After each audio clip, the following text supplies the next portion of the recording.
Hello again and welcome back to some climbing news. Lots of stuff for you today coming out of the climbing world. Dave Graham's repeat of Fred Nicole's ragtime. Lots of 8C/V15 boulders being sent in Rocklands. Nina Williams with an unfortunate accident in Squamish. Canada's first ever 8C+/V16 and much more. So as always, sit back, relax. Don't forget to give a like, subscribe if you're enjoying this sort of thing. And yeah, man, start the show.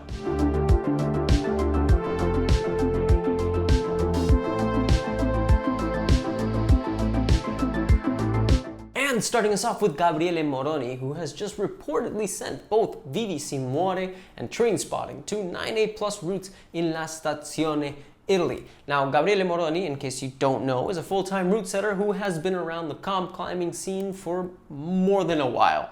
He sets for World Cups now, but back when he competed, the Italian was known for earning a bronze medal at the European Bouldering Championship in 2004, as well as for a gold medal win in the Tokyo 2018 Bouldering World Cup. Gabriele says he's not training as much at the moment, but despite that fact, this guy, who by the way is 37 years old, just sent two really freaking hard routes that are supposed to be 9A plus. And yet, he suggested a downgrade for both to 9A at 37. That's 514D. A 37-year-old untrained man sent two routes at a grade that most people shouldn't even try to dream about reaching, and he suggested a downgrade. Do you feel like you suck yet? Because I do. Now, congratulations to Gabriele Moroni on the sends, and yeah, actually no, I retract my congratulations. No untrained 37-year-old person should be able to climb that hard. Like, absolutely not. What is this? 9A is not a base level of fitness. That's ridiculous. I hate it. And let's move on to one of the most important names in climbing, and who I don't think I've actually mentioned on this show yet. How is that even possible? It's Dave Graham.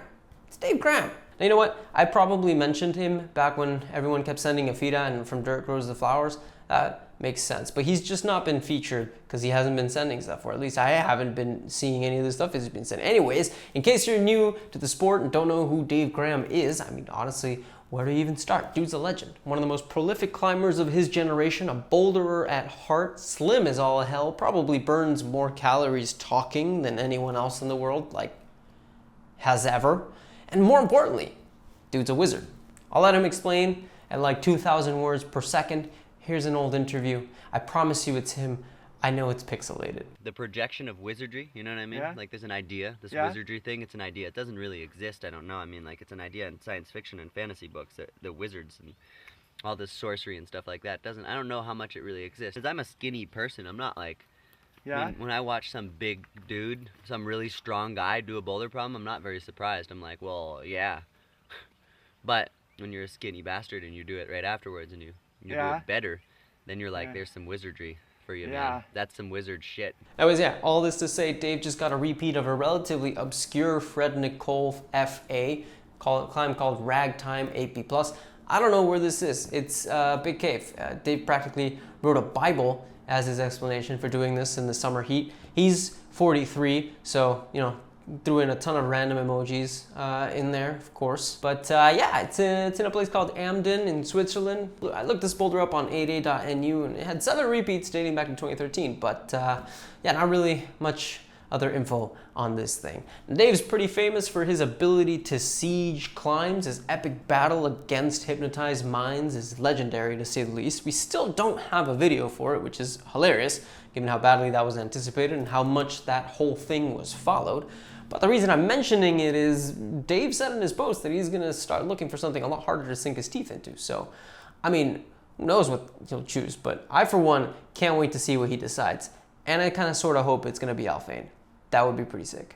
He does live in Switzerland, so could be. And then let's talk about Nicolai Uznik and co. And by co, I mean Michael Picolroas. I have no idea if I pronounced that correctly. An Italian climber who's just sent his third 8C/V15 boulder, and David Finnenberg, a 30-year-old German crusher who's just sent his second ever 8C/V15. The boulder in question is Giuliano Cameroni's Rocklands masterpiece, the Smile. Now, if you don't know the Smile, it's a pretty sick line, not super overhung, but like most things in Rocklands, it's tall, it's crimpy, and it has a huge dyno at the end that looks insanely heady. Like, like really freaking heady.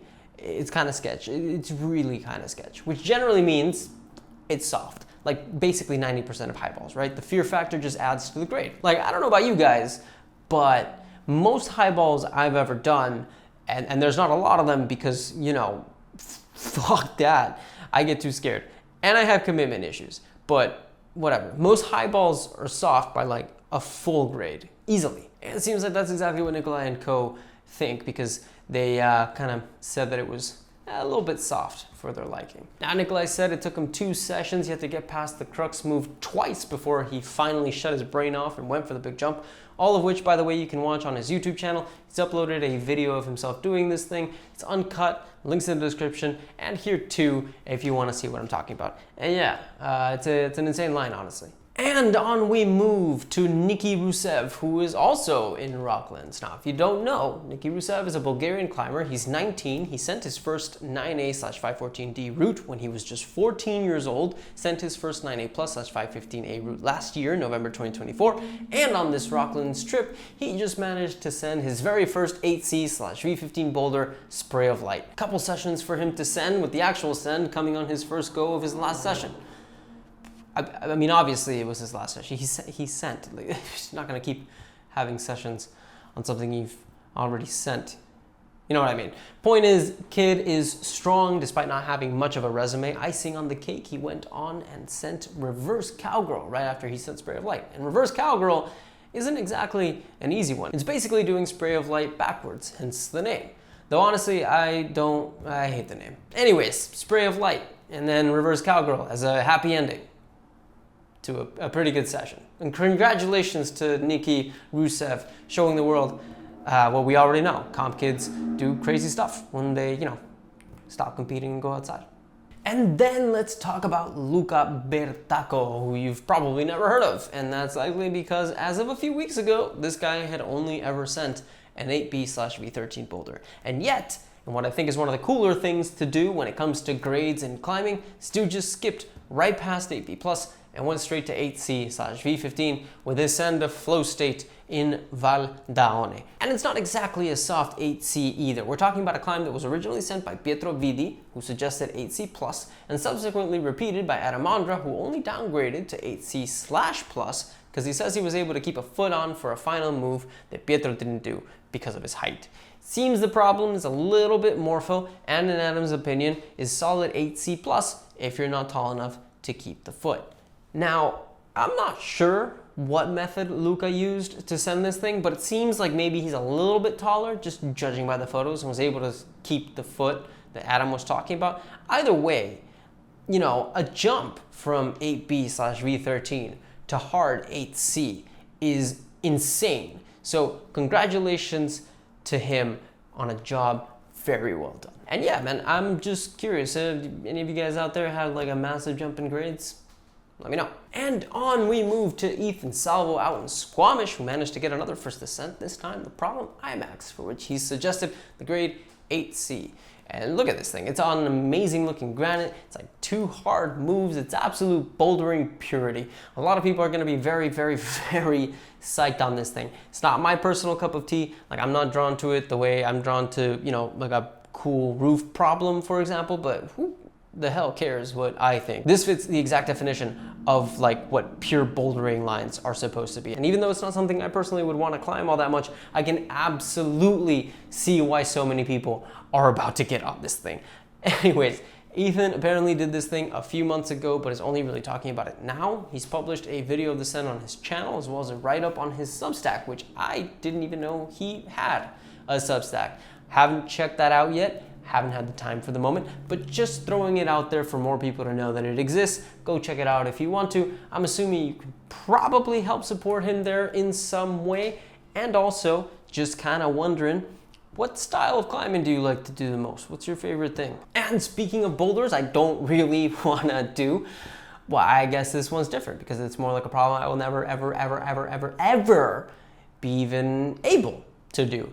I'm talking about Peahi 8A+/V12, and if you're wondering why such a low grade is in the news, it's because it's a slab. It's a V12 slab. Like, how? Okay, so like slabs are one of those things that where you just can't even comprehend how something gets even harder than like V6. Like if you've ever tried a really hard slab, like a straight up ridiculous outdoor one where all the feet are dumb and barely exist, there's just a certain part of you that's like, there's no way you can get anything harder than this. Like Robinson's rubber tester. There's no handholds on that thing. It's all just smears, all smears, and yet it's a consensus V0 slab. And I know for a fact that there are people out there who can do that thing no problem every time they get on it. Otherwise, it wouldn't be V0. I mean, just look at like, and this is one most of you guys won't know, but La Placa Infinita in La Pedriza. This thing's a hard 7B/V8 highball slab problem. And then there's Talo Martin, who's done that thing, what, like 10 billion freaking times? He loves doing it with one hand too, like on purpose. There's something seriously wrong with that guy. My point is, slabs are ridiculous and their grading makes no sense. And if a 6A font slab can shut me down for 3 solid hours, my brain can't even begin to comprehend what 8A plus is even supposed to feel like, let alone look like.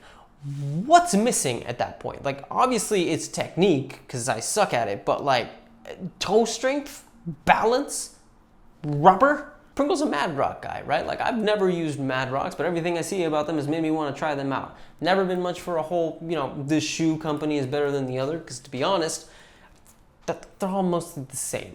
What matters most is that the shoe fits properly. No climbing shoe brand is going to screw you over with like unsticky rubber, right? But for Mad Rocks to survive a V12/8A plus slab, probably the hardest slab in the world, I mean, that says something about them for sure. Like, those things are sticky. It's a great marketing opportunity that they just aren't probably not going to take.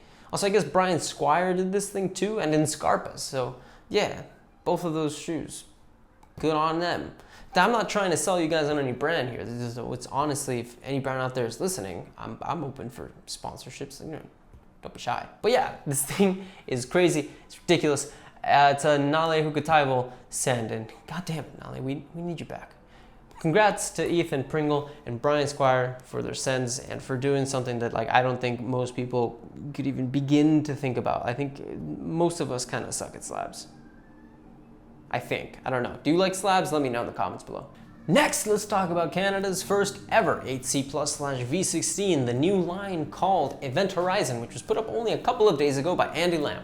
Oh wait, no, that's not true. This bastard pulled the Sean Rabatou on all of us, and he actually sent back in 1998 when The Undertaker threw Mankind off Hell in a Cell. Yeah, I can't pull that off. He actually sent Midwinter 2024. It's just, it seems this dude is kind of camera shy, so not a lot of people know about him, but he's a certified crusher. Dude sent Creature from the Black Lagoon, Insomniac, Sleepwalker, and now this new boulder he's called Event Horizon, all of which are V16, by the way. Not exactly a lightweight. And we know he's like Sean and doesn't like the spotlight, so odds are he's done harder stuff, we just don't know. He's also Katie Lamb's brother, which puts these two pretty firmly in the running for climbing's strongest siblings, at least within, the outdoors. I know there's more people out there like the Avazoos and all whatnot, strongest American siblings, let's just say. Anywho, this boulder is right in the middle of one of Squamish's most well-known areas, a spot called The Room, which is where Dreamcatcher, yeah, that Dreamcatcher, Sharma's Dreamcatcher, the 514D route, and the Singularity, an 8C/V15 boulder problem are located. So now, we're adding 8C plus to the mix. This dude gave this thing about 50 or so sessions in total, which is more outdoor sessions for sure than I had all last season. I mean, like, all I could manage was a session outside per week. If we're talking 52 weeks in a year and I don't climb outside in summer because, well, gross, then yeah, crazy. Lucky to climb outside that often. But yeah, massive congratulations to Andy Lamb. He's just put out a podcast episode called The Sickos Podcast, where he talks about the send. Links to that are in the description, as always. And then, in the Bad News Bears side of things, Nina Williams unfortunately took a pretty big fall in Squamish this week and has apparently broken her 3rd and 4th metatarsal on her right foot. Looks like she slipped off a top out and landed on a rock. She's safe, has about 8 weeks in a boot to look forward to though, and about 16 more weeks before she can take another fall, according to her Instagram. It's pretty upsetting news to hear. You never want anyone out there to get injured. But if you don't know who Nina Williams is, I can't recommend enough that you check out her stuff. She is one of the ballsiest climbers in the world, probably. Just can't seem to stop climbing high balls. She sent some of the most ridiculous lines in the world, including Kevin Jorgensen's Ambrosia, V12/88 plus in Bishop, as well as the Alex Honnold 7C plus/V10 line, Too Hard to Flail.